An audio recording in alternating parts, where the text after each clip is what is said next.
The Star Calf. Once upon a time, there was a poor man who had as many children as there are holes in a city. Already all of the people of the village served as godparents for his children. When yet another little son was born to him, he decided to sit by the side of the main street and invite the first good person who came to town to be godfather.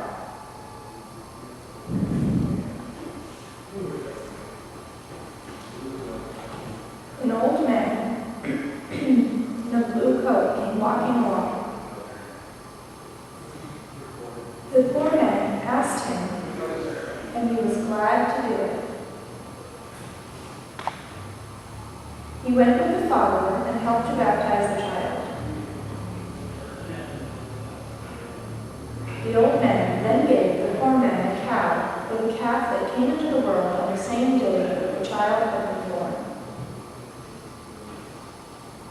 The calf had a golden star on its forehead and was to belong to the child.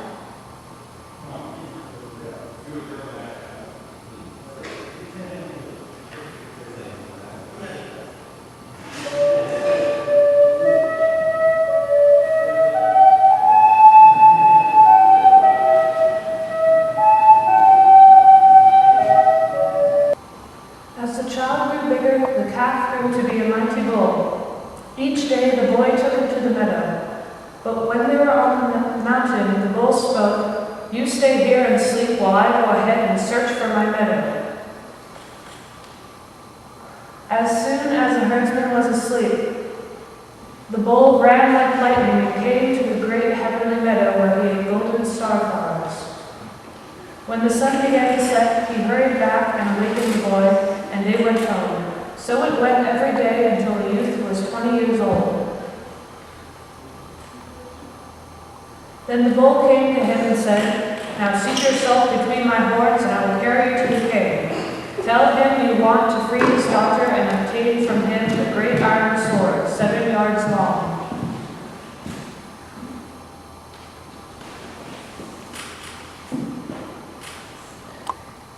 Soon they arrived at the king's castle. The boy climbed off, went before the king, and made his request. The king said that he would gladly give him the sword, but he had no great hope that he might ever see his daughter again. Already many young men had tried to free her. She had been captured by a terrible dragon, and he lived far, far away. No one could approach him, for on the way to his castle there stood a high mountain that was impossible to climb, and beyond that was a broad, stormy sea. On the other side of the sea lived the dragon in his flaming castle.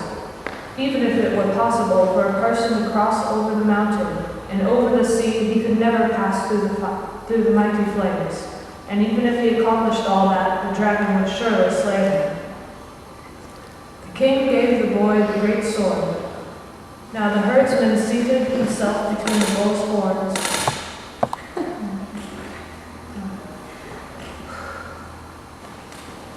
Now the herdsman seated himself between the bull's horns, and they set off on their journey.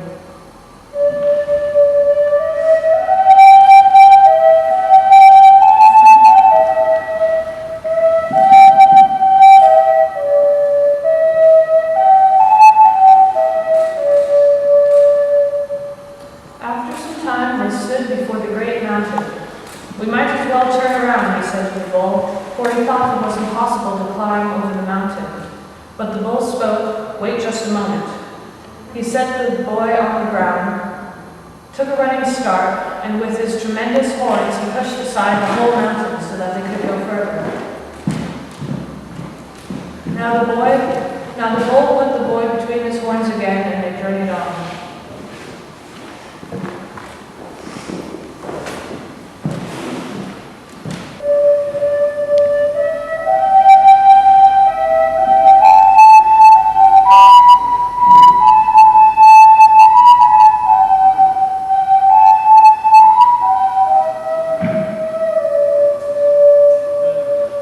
After some time, they came to the sea. "Now we can turn around," said the boy, "for we are no longer cross."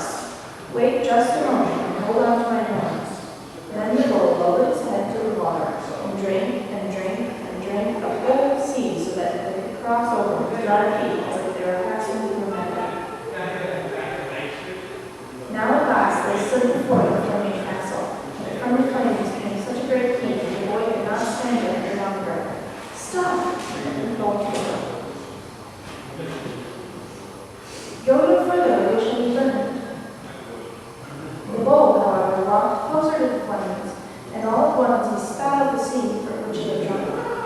The flames were extinguished, and at once a great mist arose, covering the castle and filling the sky with clouds. The mighty dragon came forth, full of anger. "Now it is your time," said the bull to his master. "Have courage and see to it that you cut off his head with a single blow."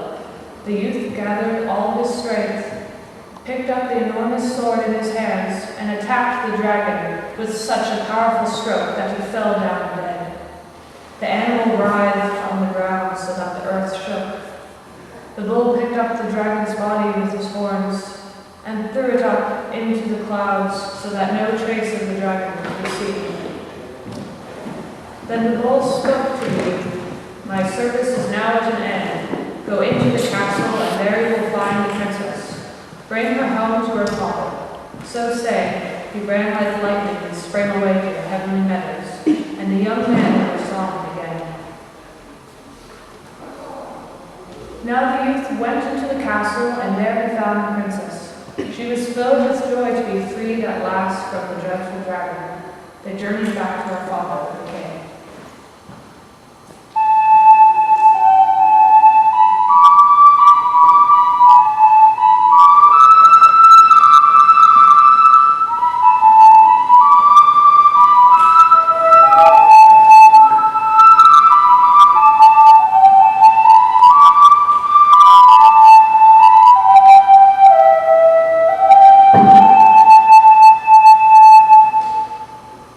Their marriage was celebrated, and there was great rejoicing and feasting throughout the kingdom.